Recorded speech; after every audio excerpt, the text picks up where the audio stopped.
Se habla de política por esto, porque Aristóteles consideraba que la forma de convivencia por excelencia se da en la ciudad, en la polis. Toda persona tiene la tendencia a convivir con otra, y entonces allí se forma la familia, y en la familia se satisfacen necesidades que cada uno de los que la integran no puede satisfacer aisladamente, pero la familia además no satisface todas las necesidades, y de la misma manera que la persona busca, el individuo, integrarse con otro, la familia busca integrarse en un grupo mayor. Ese grupo mayor, por ejemplo, es la gens, un grupo de familias, donde se satisfacen necesidades que en la familia no se satisfacen. Pero a la vez, la gens no satisface todas las necesidades que las personas y los grupos que la integran tienen insatisfechas, y busca integrarse en un grupo mayor. Ese grupo mayor es, por ejemplo, la tribu. Y en la tribu tampoco quedan satisfechas todas las necesidades, aunque se satisfacen algunas que no lo fueron en los grupos anteriores.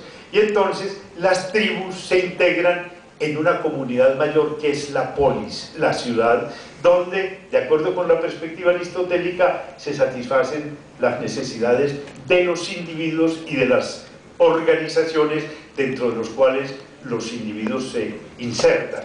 Aristóteles dice entonces que la ciudad es autárquica. Autárquica es autosuficiente, no tiene que buscar una comunidad mayor para integrarse, porque ahí quedan satisfechas todas las necesidades de los individuos y de las organizaciones que la comprenden, o que quedan comprendidas en ellas. Y por tanto, para él, la polis es la forma de convivencia por excelencia. Digamos entonces que lo ético, lo natural, en el sentido aristotélico, es tender a conformar una organización de esa naturaleza, como la polis, autárquica.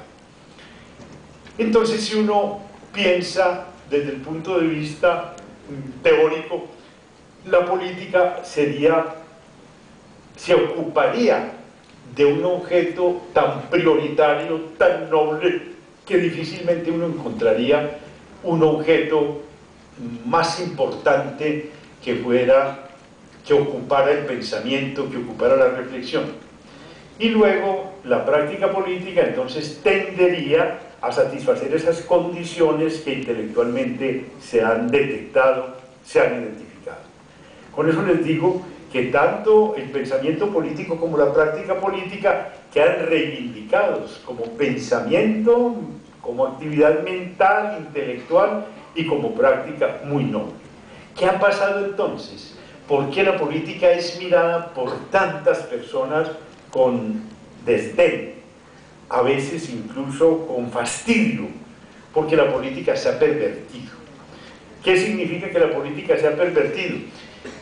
Significa que se ha utilizado la búsqueda de esas formas de convivencia, se ha utilizado esa búsqueda como pretexto para llegar al poder y satisfacer apetitos personales, para derivar beneficios personales, cuando la política tiene como objeto es el interés general, porque en las mejores formas de convivencia lo que está implícito es el interés general.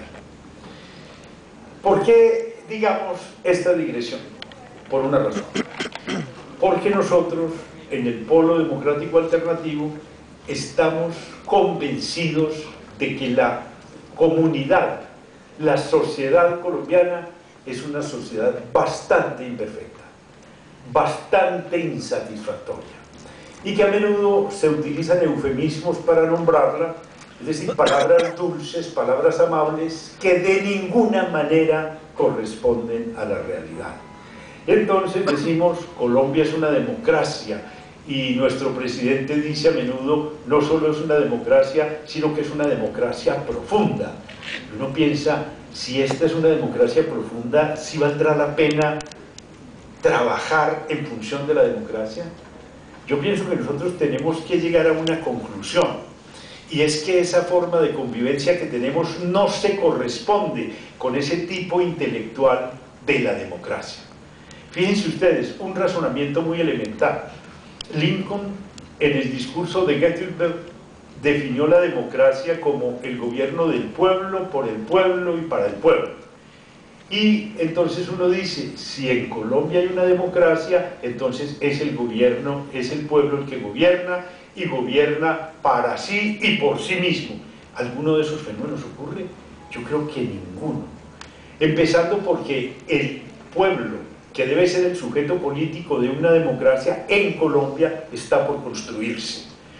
¿Por qué digo que el pueblo está por construirse? Porque la democracia es aquella forma de gobierno bajo la cual es el pueblo el que decide.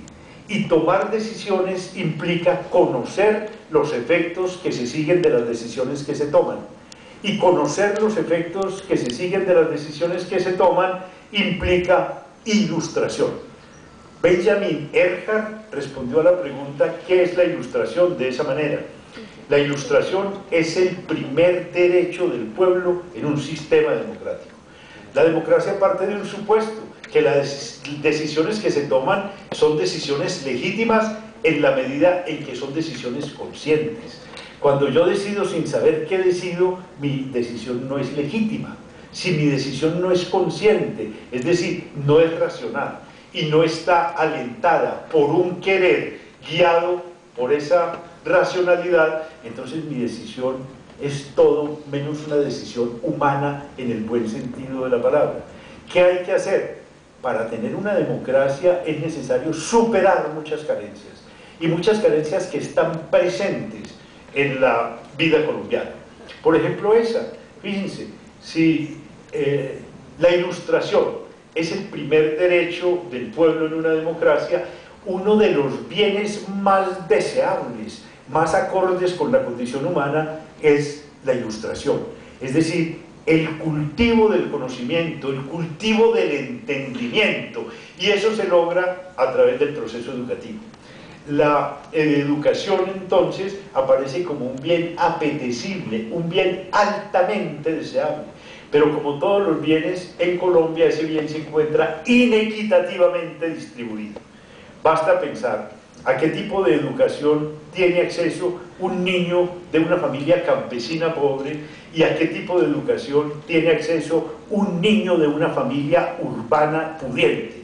Dos tipos de educación totalmente distintos. Si el niño campesino tiene acceso a una educación de primeras letras, ya eso es mucho, pero de allí difícilmente pase, y por tanto, si es hijo del peón, está abocado a ser peón y a repetir el eterno círculo vicioso. Los hijos de las familias pudientes se pueden educar en instituciones de alta calidad, donde hay que pagar precios altos por los derechos de educarse allí, en Colombia o fuera de Colombia. Y por tanto, esas personas están ya destinadas a ocupar altos cargos en el sector privado, presidentes de compañías, de empresas en el sector financiero, etcétera, o a dirigir al Estado, ser presidentes de la República, ministros, etcétera, mientras que los niños campesinos están destinados a seguir la suerte de sus padres. La ignorancia los lleva a seguir siendo peones, es decir, a desempeñar actividades inhumanas, mal remuneradas, y por tanto a permanecer en la pobreza.